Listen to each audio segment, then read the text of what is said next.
Several years ago, my first husband ended up being diagnosed with stage 4 lung cancer, and he underwent radiation to his back and his brain and 10 months of chemotherapy. Now, let me take you back a few years. We had a parish nurse speaking at our church about this thing called healthcare directives. And we thought our kids were young, why not? So we filled it out. And once we filled it out, it was done. And we could fill it out thinking clearly, clear-headed. And then when he found out he had stage 4 cancer and wasn't given a good prognosis, that was one thing we didn't have to deal with. And we were so thankful for that.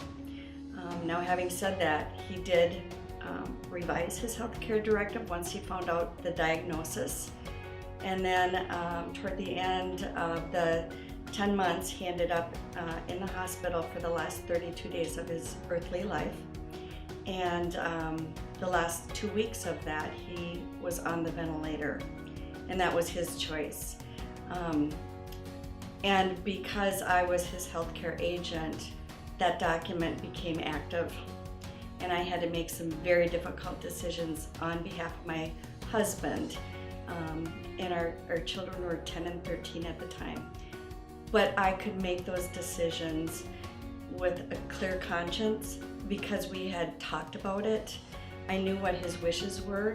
His wish was to go on the ventilator, but I also knew when enough was enough, and to make those difficult decisions. And my 2 children at 10 and 13 were with us when Bruce died, and we surrounded the hospital bed along with his physician and a nurse.